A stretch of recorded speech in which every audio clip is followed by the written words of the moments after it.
계속해서 마가복음의 말씀을 보고 있는데 오늘은 이제 5장 말씀입니다. 지난주 본문을 통해서 예수님과 제자들이 담배를 파손시키려는 광풍이 몰아치던 날 밤 우리가 함께 살펴보았습니다. 그날 광풍이 몰아치던 그 갈릴리 바다는 자연 현상으로 나타난 사탄의 세력이었죠. 본문을 적용할 때 주의할 것은 사실은 폭풍 자체가 사탄인 것은 아닙니다. 그래서 그렇게 오해하지 마시기 바라고요. 복음서에 나타난 많은 사건들이 당시에 실제로 다 일어난 사건들인데 그 모든 것들 가운데 전해지는 하나님의 메시지를 잘 들어야 된다, 그렇게 말씀드렸습니다. 그래서 찐빵에 안고가 있는 것처럼 오늘 말씀도 동일하게 사건 속에 메시지가 숨겨져 있습니다. 예수님과 또 예수 그리스도께서 왕 되시는 하나님의 나라는 필연적으로 이렇게 악과 대립할 수밖에 없습니다. 그날 밤에 자신의 세력권이라 여겨지는 바다에 예수님과 함께한 제자들이 진입하니까 사탄이 광풍으로 그들을 위협하면서 그들을 극한의 공포 가운데로 몰아넣었습니다. 그런데 광풍과 파도는 예수님의 명령 아래 잠잠해진 것을 우리 모두가 함께 말씀을 통해 볼 수 있었죠. 하나님의 아들이신 예수님께서 악의 사력을 다스리심과 함께 모든 자연계까지도 다스리시는 하나님이심을 우리가 알 수 있었습니다. 그래서 마가가 자신의 백성을 강한 팔로 구원하시는 하나님을 그 본문 말씀을 통해서 우리에게 보여주고자 했던 것이죠. 오늘 본문에도 바다가 등장합니다. 본래 오늘 본문은 마가복음 5장 1절부터 20절까지의 말씀인데 제가 그 중에 8절부터 20절까지를 읽도록 했습니다. 여기에도 바다가 나오는데요, 이 바다를 기억해 두시고 이제 제 말을 계속 들어주시면 좋겠습니다. 마가가 예수님이 공생애를 시작할 때부터 십자가에서 죽으시고 또 부활에 이르기까지 예수님의 사역들을 그대로 기록했습니다. 아주 질서 있게 목적을 따라. 마가복음에 목적이 있다는 것은 이제 여러분이 제 설교를 들으시면서 충분히 아시리라 생각합니다. 그래서 우리는 마가가 이 독자들에게 무엇을 전달하려고 했는지 이것을 잘 읽으면서 잘 깨닫기 위해서 기도해야 되는 것이죠. 이 마가복음의 기록을 따라 읽어가면 예수님이 세례를 받고 공생애를 시작할 때부터 동시에 등장하는 등장인물이 있습니다. 첫째는 성부와 성령 하나님이시고 또 하나의 존재는 사탄입니다. 이 둘이 서로 대립관계에 놓여 있는데 능력이 동등한 것은 절대 아닙니다. 귀신을 쫓아내는 사역이 예수님의 가르침과 치유 사역과 함께 계속해서 마치 씨줄과 날줄처럼 이렇게 얽혀가지고 계속해서 따라오고 있죠. 하나님의 아들이 승리를 얻기 위해서는 반드시 사탄이 결박되어야 한다, 이것을 모든 말씀들 가운데서 계속해서 강조하고 있는 것입니다. 오늘 본문인 이 5장 1절부터 20절까지는 마가복음에서 설명하는 아마도 가장 길고 또 상세한 기적의 이야기가 아닐까 생각합니다. 예수님이 하나님의 나라를 세우는 가운데 사탄의 세력을 어떻게 정복해 나가시는지 우리에게 보여주는 것이죠.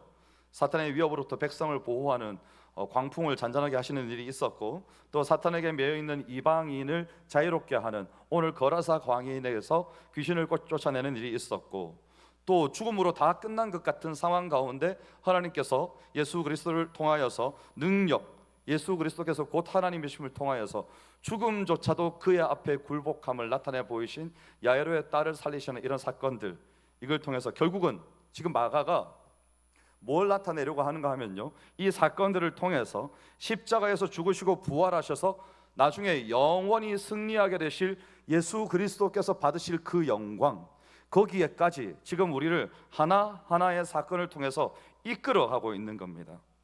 이게 마치 퍼즐과 같아서 하나의 사건들을 통해서 모든 것을 다 깨닫지 못하더라도 사건들을 따라서 기술을 된 기록들을 따라서 읽어가다 보면, 또 설교를 듣다 보면 이 퍼즐이 아주 큰 인생의 퍼즐인데, 하나님 나라 계획의 퍼즐인데 하나하나 맞출 때는 이게 도대체 뭔지 전혀 몰랐다가 점점 맞춰져 가면 맞춰져 갈수록 하나님의 큰 그림이 나타나는 것이죠. 그래서 우리로 하여금 마치 예수 그리스도의 뒤를 따르는 그 말씀과 그 교훈을 직접 들으면서 따라가는 제자들과 같이 우리도 그 예수님의 말씀을 쫓아가면서 그 하나님의 위대하시고 놀라운 계획으로 지금 마가가 우리를 초대하고 있는 것입니다. 그 처음에 오늘 1절 말씀이 있는데요, 여러분 성경 말씀을 펼쳐 놓으시고 5장 1절 말씀 펼쳐 놓으시고 성경을 펼쳐 놓으신 채로 저를 따라오시면 좋겠습니다. 예수께서 바다 건너편 거라사인의 지방에 이르러 이렇게 적고 있습니다. 예수님께서 광풍이 부는 바다를 건너서 갈릴리 바다 건너편으로 가셨습니다. 그 지역이 거라사 지방이었고요. 이 지역은 분열 왕국 시대까지는 이스라엘의 영토였는데 북이스라엘이 망하면서 이제 이방인의 지역이 됩니다. 그래서 지금의 이스라엘에게는 잊혀진 곳이 되었죠. 더 이상 그들의 땅이 아닌 겁니다. 아주 비유대적이고 헬라화된 아주 특수한 지역이었습니다. 근데 이 이방인의 땅에 지금 예수님이 가신 겁니다. 여러분, 이방인의 땅에 예수님이 가셨다고 말을 하면 여러분들은 이방인의 땅에 예수님이 가셨구나 라고 생각하시고 넘어가시겠죠. 네, 그러면 안 됩니다. 예수님이 이방인의 땅에 가셨다는 것이 어떤 의미인가 하면요, 제가 아마도 이스라엘을 거의 처음 갔을 때가 아니고 한번 한국에 귀국했다가 다시 갔을 때가 아닌가 생각하는데, 차를 한 대 빌렸습니다. 경차였습니다. 경차를 빌렸는데 제가 그때까지만 해도 경험이 없어서 유대인 렌트카 업체에 가서 차를 빌린 거예요. 그래서 차가 왔는데 이 차가 앞뒤 좌우에 제 티르라는 히브리어가 적혀 있는, 회사 이름이 적혀 있는 차였어요. 근데 이 히브리어가 히브리어로 적혀 있었어요. 근데 그게 어떤 여파를 몰고 올지 전 몰랐죠. 그런데 이제 어느 날 저와 제 아내와 2살배기 제 아들을 태우고 중동의 화약고라면 이스라엘인데, 이스라엘 내에서 특별히 가장 분쟁이 심한 지역을 꼽으라면 동예루살렘입니다. 그 동예루살렘 한복판에 뭐가 있는가 하면 성전터가 있습니다. 이슬람의 성지, 유대교의 성지, 기독교의 성지죠. 그래서 거기에서 항상 분쟁이 일어납니다. 이스라엘에서 일어나고 있는 모든 전쟁들은 거기가 출발점입니다. 성전이죠, 성전. 근데 그 동예루살렘을 제가 아무것도 모르고 검문 검색을 통과한 다음에 들어간 겁니다. 들어갈 때부터 뭔가 심상치 않았습니다. 왜냐하면 그 동네 아이들이 제 차가 지나가는데 이런 물병을 던지는 거예요, 제 차에다가. 그리고 발로 차를 막 차고, 축구를 하고 있는 애들이 공을 빵 차가지고 제 차에다가 맞히고 막 이러는 겁니다. 그러면 차가 부서지잖아요. 근데 서슴지 않고 막 동네 애들이 뛰어오면서 막 그러는 거예요. 그래서 도망갔죠. 이제 엑셀을 밟아가지고 도망갔습니다. 그런데 그렇게 도망가다가 누구를 만났는가 하면 성남폭도를 만난 겁니다. 여러분 TV에서 많이 보셨을 겁니다. 뉴스에서 아랍 사람들이 이렇게 두건을 두르고 폭도들이 막 불 지르고 사람을 때리고 죽이고 막 하는 것들 보셨을 겁니다. 그런 폭도를 만난 거죠. 제 차에 히브리어만 적혀 있지 않았더라면 그냥 통과했을 텐데, 제 차에 히브리어가 적혀 있으니까 이 사람들은 히브리어 혹은 유대인들만 보면 눈이 핑 도는 사람들이라서 그 성남 폭도와 맞닥뜨려서 참 곤욕을 치렀던 경험이 있습니다. 그 이야기를 다 하자면 오늘 설교를 못할 것 같고, 이야기가 궁금하시면 다음에 2탄으로 들려드리도록 하겠습니다. 여러분, 예수님은 유대인이시잖아요. 유대인이 이방 땅에 가셨다는 것은 그런 의미입니다. 무엇을 맞닥뜨리셨는가, 그걸 제가 이제부터 설명하겠습니다. 2절에 보면 배에서 나오심에 곧 더러운 귀신 들린 사람이 무덤 사이에서 나와 예수를 만나니라, 이렇게 적습니다.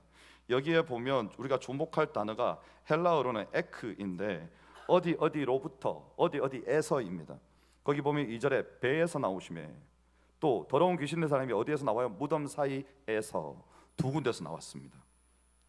예수님은 배에서, 귀신 들린 사람은 무덤들에서 나왔는데, 지금 거라사인의 땅에서 예수님께서 더러운 귀신 들린 사람과 딱 마주선 거죠. 여기서 만났다 그랬는데요, 만나니라 그러지 않습니까? 이 만났다는 말의 원형이 뭔가 하면 전쟁을 묘사하는 어떤 문맥에서 대적하다라는 의미입니다. 그래서 지금 서로의 대적으로 거기 선 겁니다. 예수님이 귀신 들린 사람과 데이트를 하려고 거기를 찾아가신 게 아니고 여기서 영적인 싸움을 위해서 지금 대치하고 있는 상황이라는 거죠. 근데 이 일이 언제 일어났는가 하면요, 예수님이 배에서 내리시자마자 일어났습니다.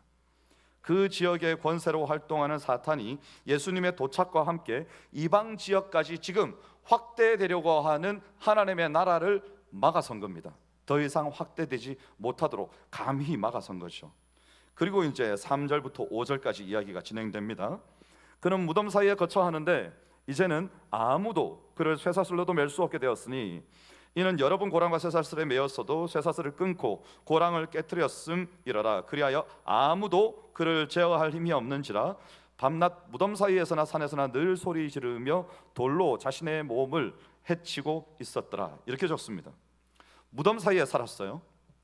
예수님 당시에 이 팔레스타인의 무덤은 우리와 같은 한국식 분묘가 아니고 암석을 옆으로 파 들어가서 그 앞에다가 돌멩이를 깎아서 동그랗게 만들어서 굴려서 막는 그런 구조죠. 아리마대 요셉이 만들어 놓은 자신을 위하여 만든 무덤에 예수님을 안치하지 않습니까? 그 무덤도 그렇게 생겼습니다. 사실 이제 부자들의 무덤이죠.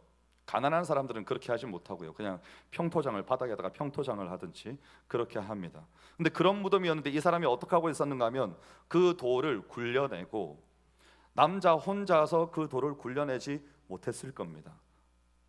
귀신의 힘이니까 가능했죠. 그 돌을 굴려내고 그 안에 무덤 안에 들어가서 살고 있었다는 겁니다.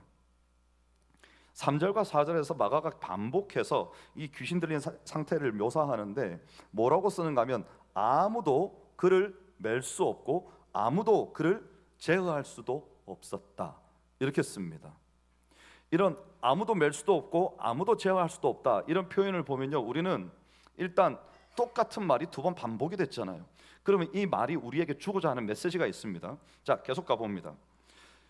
쇠고랑을 차고 있었어요. 착고 같은 거죠. 죄수가 도망가지 못하도록, 사람들에게 해를 끼치니까 도망가지 못하도록 채워 놓았고 쇠사슬로 여러 번 겹쳐서 묶어 놓았다 이렇게 적혀 있습니다. 그래서 아주 완벽하게 결박된 상태죠. 그런데 이 귀신 들린 이 사람이 너무나 광적인 힘을 가지고 있기 때문에 이게 무용지물인 겁니다. 아무 소용이 없어요. 다 끊어버리는 겁니다. 그렇게 아무도 통제할 수 없었던 그 사람 앞에 지금 누가 서 있습니까? 예수님이 서 계십니다. 여러분이 좀 흥미진진하셨으면 좋겠는데 네. 그런 이야기입니다. 여기 마가가 더러운 귀신 들린 사람을 설명하는 가운데 특별히 무덤을 강조합니다. 무덤이 3번을 나와요. 5절까지. 2절에 더러운 귀신 들린 사람이 무덤 사이에서 나와 예수를 만났다. 3절에 그 사람은 무덤 사이에 거처하는데 5절에 밤낮 무덤 사이에서나 늘 소리 지르며 자기 몸을 해쳤다 이렇게 말합니다. 마가가 이방인의 지역인 그라사에서 만난 귀신 들린 사람이 무덤에서 살고 있다고 반복해서 강조하는 것은 예수님이 지금 죽음의 그림자가 드리워 있는 이방 땅 가운데 예수 그리스도께서 하나님이심을, 빛이심을 나타내시기 위해서 그 땅에 임하셔서 그 땅을 지금 이제 곧 뒤집어 놓으실 것이다. 예수 그리스도의 권세로 뒤집어 놓으실 것이다. 이걸 지금 우리에게 알려주고 있는 것이죠. 하나님의 나라가 어디도 임해요? 이방 땅에도 임할 것이다 이 말입니다. 그래서 4절에 무덤 사이에 앉아 있고 은밀한 처소에서 밤을 지내고 돼지고기를 먹고, 죄송합니다만 우리는 돼지고기를 먹죠. 네, 여러분 뭐 이렇게 가증한 음식을 먹는 게 아니고요. 네, 유대인들이 안 먹는다는 겁니다. 유대인들이. 근데 그렇게 가증한 것들의 국을 그릇에 담는 자들, 이런 사람들이 포로기 당시에 이방인의 우상 숭배를 따라하는 이스라엘을 가리키는 거였어요. 이방인들이 그렇게 했다고요. 근데 이스라엘 백성들이 그들을 따라했다는 거죠. 근데 지금 이 귀신 들리는 사람이 그러고 살고 있다는 겁니다. 거기서. 그러니까 얼마나 비참한 모습인지, 말도 안 되는 모습인지를 보여주는 거죠. 마가가 지금 그런 가운데 예수님의 복음이 지금 그곳으로 들어가려고 하고 있다, 이걸 우리에게 알려주는 겁니다. 근데 그가 소리 지르면서 돌로 자기 몸을 상하게 했었다 이렇게 말을 합니다. 이 구절을 통해서 우리가 기억나는 사건이 하나 있습니다. 여러분 혹시 자기 몸을 상하게 하는 사건이 구약에서 어디에 좀 상세하게 등장했을까요? 네, 여러 말씀을 하셨는데 맞기를 바랍니다. 네, 그 엘로 이름이 시작되는 엘리야죠. 엘리야가 누구하고 싸웠습니까? 바알과 아스라엘 선지자 850인데 그날 그 갈멜산 정상에 등장한 사람은 400명의 선지자들이 등장했습니다. 그래서 이제 1대 400으로 싸운 거고요. 그때 그들이 왕상 21장 28절에 보면 큰 소리로 부르고 규례를 따라 피가 흐르기까지 칼과 창으로 자기들의 몸에 상처를 내어서 부르짖었다. 근데 그들의 신이 응답하지 아니하니까 엘리야가 어떻게 했다고 했습니까? 조롱합니다. 옆에서 좀 더 큰 소리로 기도해봐라. 혹시 너희 신이 지금 자고 있나 졸고 있을지도 모르겠다. 막 이렇게 조롱을 하니까 더 막 부르짖는데 하루 종일 해도 아무 소용이 없는 것이죠. 그 일을 지금 여기에 빗대어서 묘사를 하고 있는 겁니다. 그 긴장감이죠. 대결 상태. 근데 6절에 보니까 그가 멀리서 예수를 보고 달려와 절하며 그럽니다. 이 절하다는 말이 본래 예배하다라는 말이거든요. 근데 귀신이 예수님께 예배할 리가 만무하단 말입니다. 그러니까 여기서 이 절하다는 말은 어떻게 이해해야 되는가 하면 부복하다, 굴복하다 이렇게 이해를 하면 됩니다. 뭔가 수상한 사람들이 자기 영역에 발을 들였습니다. 그래서 이 광인에게 들어가 있던 귀신들이 발작을 하면서 나와가지고 쫓아온 거죠. 도대체 누구냐? 누가 우리 영토에 들어오는 거냐 하고 쫓아왔는데 보니까 예수님이에요.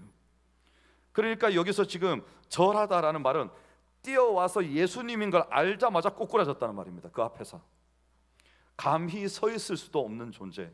성경에 보십시오. 다 예수님 앞에 예수님의 존재를 확인하자마자 귀신들의 첫 번째 반응은 꼬꾸라집니다.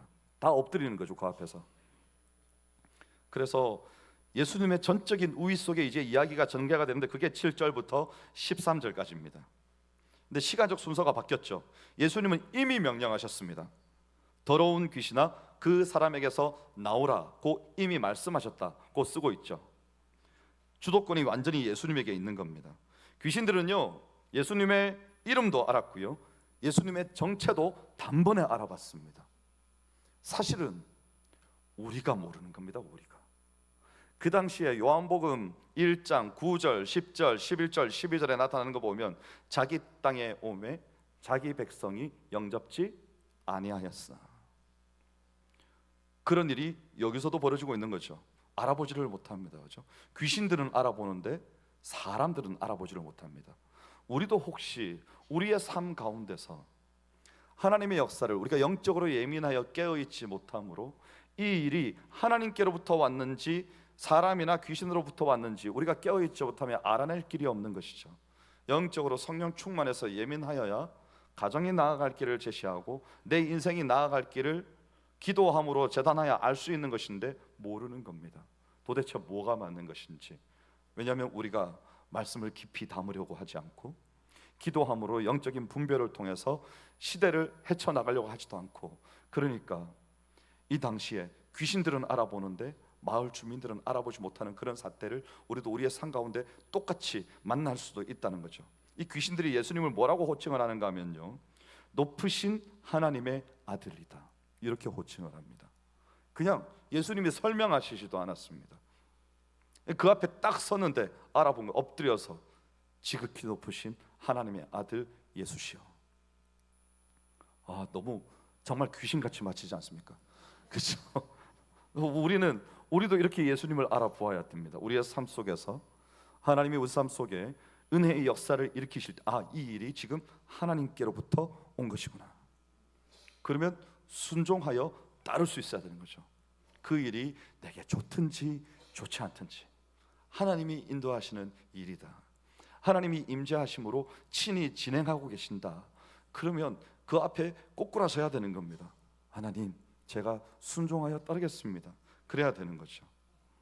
그래서 예수님은 자신을 알아본 귀신에게 이제 이름을 물어보십니다. 그러니까 군대라고 대답을 한 거죠. 레기온인데요. 문자적으로는 라틴어에서 유래된 헬라어인데 로마의 한 군단, 보병 군단을 말하는데 아마도 6,000명 정도 되지 않았을까 생각합니다. 상징적인 숫자죠. 근데 오늘 말씀의 13절에 보면 이 귀신들의 숫자는 몇 명쯤 됐을까요? 2,000이었습니다. 2,000의 귀신들이 군대 귀신이 그 한 사람의 몸속에 들어가 있었던 거죠. 우리가 이 군대라는 것을 딱 읽는 순간 한 가지 기억나는 게 있어야 됩니다. 제가 지난 몇 주 동안 계속해서 말씀드렸습니다.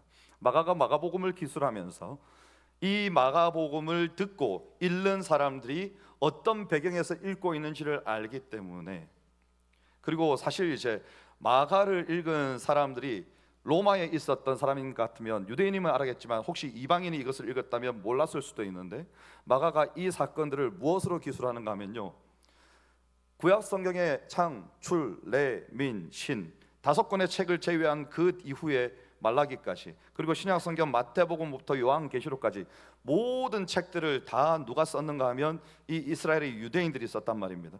이 유대인들은 성경 모세오경에 통달한 사람들이죠. 다 외우고 있는 사람들입니다. 그 모세오경에 적힌 율법대로 사는 사람들이죠. 그대로 말하고 그대로 행동하고 그들의 인생 전체가 율법 속에서 진행되는 사람들이죠. 그러니까 그들이 말을 하든지 글을 쓰든지 모든 것은 어디에 기반하고 있을까요? 모세오경에 기반하고 있습니다. 오늘 말씀에도 그렇죠. 군대가 딱 나타났는데, 이 군대가 나타나면 우리는 누구를 생각해야 되는가 하면 출애굽을 생각해야 되는 겁니다. 왜냐하면 물이 앞에 있잖아요. 물이 갈릴리 바다가 앞에 있어요. 이스라엘 백성들이 있어요. 뒤에는 애굽의 군대가 쫓아와요. 하나님의 홍해를 가르십니다. 백성들을 다 건너게 하시고 난 다음에 애굽의 군대가 어떻게 됩니까? 바다 속으로 들어가 몰살당합니다. 오늘 말씀에 보면요, 귀신들이 돼지떼 속으로 들어가서, 돼지가 어디로 들어가요? 바다 속으로 들어가서 몰살당하죠. 그렇게 전쟁을 끝내시는 겁니다. 그리고 자기 백성은 건져내시는 거죠. 하나님의 역사인 겁니다. 이게 모세오경의 배경 속에서 지금 마가가 이 이야기들을 읽는 독자들에게 내가 지금 뭘 말하고자 하는지 알겠냐? 하나님이 어떤 구출의 과정을 거쳐서 만왕의 왕이시고 천지의 주 되시는 하나님께서 지금 이 백성들을 어떻게 건지고자 하는지 이 이야기 속에서 너희들이 읽을 수 있어야 된다. 이걸 지금 계속해서 우리에게 말하고 있는 겁니다. 예수님이 군대 귀신으로부터 그 사람을 자유롭게 했죠. 그래서 군대 귀신들은 그 지역에서 더 이상 머물지 못하고 바닷속으로 다 들어갔습니다. 이 바다로 들어갔다는 건 제가 지난주에 말씀드렸습니다. 바다가 어떤 의미인지, 흑암, 어둠, 캄캄함, 그 사탄의 세력들을, 그들의 본거지를 상징한다, 이렇게 설명을 드렸습니다. 자신들이 나왔던 곳으로 다시 들어간 것이죠. 다만 2,000마리나 되는 돼지떼가 바닷속으로 빠져서 죽어버렸기 때문에 그 돼지를 치던 사람들이 이제 돼지들의 주인에게 알려야 되지 않겠습니까? 그래서 가서 알렸겠죠. 그들이 전한 소식을 듣고 사람들이 막 몰려옵니다. 그 이야기가 13절부터 16절까지 이야기입니다. 도망하여, 치던 자들이 도망하여 읍내와 여러 마을에 말하니 사람들이 어떻게 되었는지를 보러 왔다 그랬습니다. 깜짝 놀랐죠. 이 사람들이. 이 도망했다는 것은 완전히 넋이 나가서 혼비백산에서 도망갔다, 이런 의미입니다. 그러니까 이 사람들이 몰려와가지고 본 겁니다. 뭘 봤는가 하면 14절 15절을 본 거죠. 예수께 이르러 그 귀신 들렸던 자, 곧 군대 귀신 집혔던 자가 옷을 입고 정신이 온전하여 앉은 것을 보고 두려워했다. 15절에 이에 귀신 들렸던 자가 당한 것과 돼지의 일을 본 자들이 그들에게 알렸다 그랬습니다. 이러니까 이 사람들이 와가지고 어떻게 된 일인지를 보고 난 다음에 확인을 했는데, 이 남자가 옷을 멀쩡하게 입고 앉아 있습니다. 무덤이나 산에서 소리 지르던 사람, 착고를 채워놓고 쇠사슬로 몸을 묶어 놓으면 그걸 다 끊어버리고는 괴성을 지르면서 지나가는 사람들에게 해를 입히던 사람입니다. 근데 그가 정신이 온전해져서 돌로 막 자기 몸을 해하던 사람인데 멀쩡하게 앉아 있는 겁니다. 사람들이 그걸 보고 두려워진 거죠. 여기서 두려워했다는 단어가 어디에 똑같이 나왔는가 하면 4장 41절에 무슨 사건이 있었는가 하면요, 광풍이 갈릴리 바다에 몰아쳤습니다. 예수님께서 풍랑을 잠잠하게 하시고 나니까 제자들이 벙 찐 겁니다. 도대체 이분이 누구시기에 바람과 바다도 순종하는고. 그 똑같은 마음을 지금 이 사람들이 본 겁니다. 거라사 지방의 이 사람들이, 그가 아까 2번이나 나왔잖아요. 아무도 그를 결박할 수도 없고 아무도 그를 제어할 수도 없었는데 예수님의 말 한마디에 더러운 귀신아 그 사람에게서 나오라, 말 한마디에 말끔해진 겁니다. 그러니까 이 사람들이 아마도 똑같은 마음을 가졌을지도 모르겠습니다. 도대체 이분이 누구신가? 본문에는 이 구절이 수동태로 기록이 되어 있어요. 그러니까 이게 무슨 말인가 하면 그들이 어떤 강력한 외부적인 힘에 의해서 지금 두려움, 경외감을 느끼게 되었다, 이런 의미입니다. 재산상의 피해, 이런 두려움이 아니고 뭔가 이분이 우리가 명확하게 분별할 수 없겠는데 우리와 격이 다른 어떤 존재이신데, 이분이 행한 그 어떤 힘과 능력, 이 사건, 그걸 통해서 그들이 마음속 깊은 곳으로부터 경외감을 느낀 것이죠. 지금 예수님을 향해서. 그래서 두려워한 겁니다. 그랬는데 더 기가 막힌 사건은 뭔가 하면요, 16절입니다. 그들이 예수께 그 지방에서 떠나시기를 간구하더라. 여러분, 아무렇지도 않으면 안 됩니다. 지금 이 사람들이 예수님이 무슨 일을 행하셨는지 봤습니다. 귀신 들린 사람이 예수님의 명령 한마디에 정신이 온전해지고 그 귀신들이 2,000마리나 되는 돼지떼소로 들어와서 바다에 빠져 죽는 것을 눈으로 봤어요. 그런 다음에 우리 같으면 어떤 반응이 나와야 되겠습니까? 세상에나 도대체 누구십니까? 그 앞에 엎드리듯이 바짓가니를 붙들고 우리 집에도 이런 사람이 있는데 좀 고쳐주지 않으시겠습니까? 한번 가서 만나주지 않으시겠습니까? 뭐 이래야 정상 아닙니까? 그런데 이 사람들이 어떻게 하는가 하면 그 지방에서 떠나시기를 간구했다는 거예요. 이런 말도 안 된 반응을 한다는 겁니다. 자기 땅에 오매 자기 백성이 영접지 아니하였으나, 그렇죠? 영접지 않는 겁니다. 그래서 사실은 그들이 예수님에게 그 지방에서 떠나주기를 요청했는데 그들의 지역이라고 적고 있습니다. 그들의 지역, 원문에 보면 그들의 지역입니다.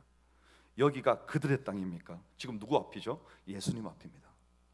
예수님은 상천하지에 온 천지 만물을 다스리시고 온 땅의 주인 되시는 분인데 지금 뭐라 그러는가 하면, 아까 귀신도 그런 말 했죠. 자기들의 지역에서 자기들을 다른 데로 옮기지 말아달라고. 사람들도 똑같이 말합니다. 그들의 지역에서 떠나달라. 사실 그 땅의 주인은 예수님이시는데 그들은 예수님 보고 되려 떠나달라 그러는 겁니다. 그들의 눈에는요, 귀신으로부터 노인받은 한 사람, 또 그의 가치, 예수님께서 일으키신 어떤 기적, 이런 건 아무 상관없고 그냥 내 돼지떼 2,000마리가 재산상의 피해를 입었고 이 사람을 이대로 여기다 두었다가는 앞으로 또 이런 일을 행하실 것이므로 그냥 나가세요. 우리하고 같이 있기를 원치 않습니다. 이런 반응을 보였다는 거죠. 근데 그와 완전히 상반된 대조를 보이는 한 사람이 있습니다. 그가 누군가 하면요, 이 광인입니다. 고침을 받은 광인. 저는 어려서 아마도 한 10년 이상 귀신 들리는 사람들과 함께 살았습니다. 그래서 귀신 들리는 사람들의 인생과 언행이 어떠한지 너무나 잘 압니다. 같이 살았거든요. 저희 집에 방을 하나 내어주고, 그 사람이 고침받고 나가면 새로운 귀신 들린 사람이 또 들어옵니다. 그 사람이 고침받고 나가면 또 들어옵니다. 무슨 저기 이어달리기 하는 것도 아니고 계속해서 줄을 서 있다가 저희 집으로 계속 들어오는 거죠. 그래서 그들이 어떤 인생을 사는지 너무 잘 압니다. 지금 이 사람이 예수님을 따르고자 하지 않습니까? 저는 대단한 결심이라 생각합니다. 여러분, 귀신 들린 사람이 고침을 받고 나면 자기의 눈앞에 뭐가 보이는지 아세요? 자기의 귀신 들리며 살았던 인생 때문에 초토화된 가정이 보입니다.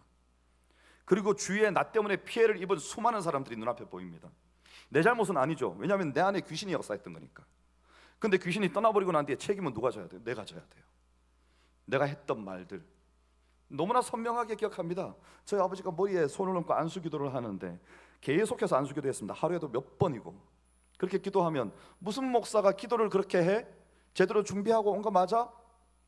막 이렇게 대듭니다. 기도 도중에 눈 똑바로 뜨고 대듭니다.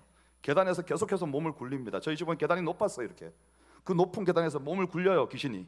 그러면 우당탕탕 굴러가지고 다치면 병원 갑니다. 나와서 다시 옵니다. 또 다시 굴립니다. 변기에 앉아서 잠을 자고 밥을 변기에 앉아서 먹어요.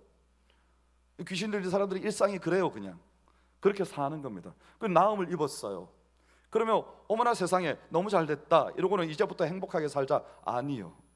처참한 환경이 옆에 펼쳐져 있습니다. 가정은 다 망가졌습니다. 귀신 들린 자녀, 26살 난 처녀, 초등학교 교사였던 처녀가 귀신 들려가지고 더 이상 교편을 잡지 못하고 다 그만두고 집에서 집거 생활을 하다가 교회 와서 나음을 입었는데 다시 그 삶으로 돌아가기가 쉽지 않았습니다. 6, 7개월 뒤에야 소식을 받았습니다. 복직해놓으라고. 사람들이 다 받아들이기까지 쉽지 않습니다.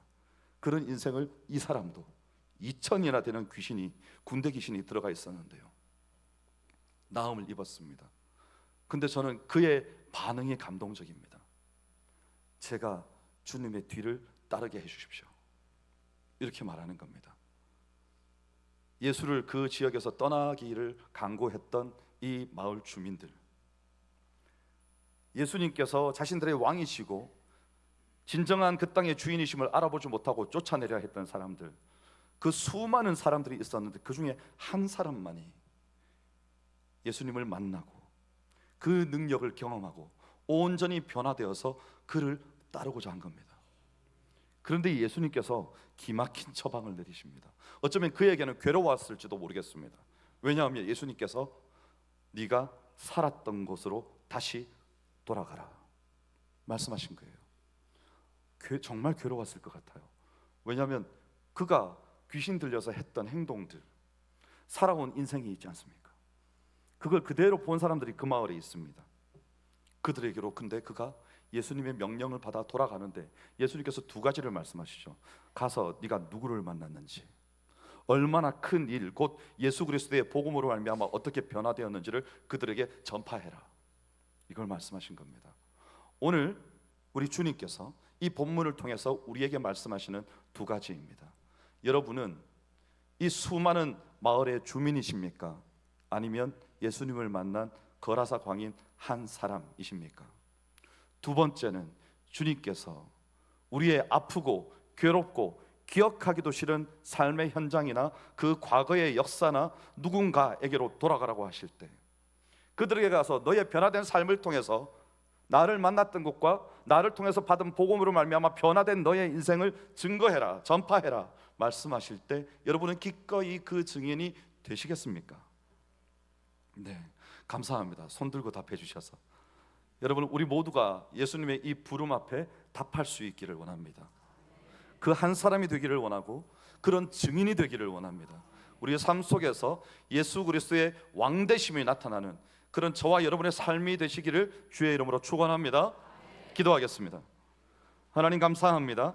우리가 하나님이 찾으시는 한 사람이 되기를 원합니다. 우리에게 주신 사명 마다하지 아니하고 뒤로 물러서지 아니하며 주저앉지도 아니하고 감당하는 하나님의 사람 되게 하여 주시옵소서. 감사드리며 예수님 이름으로 기도하옵나이다. 아멘.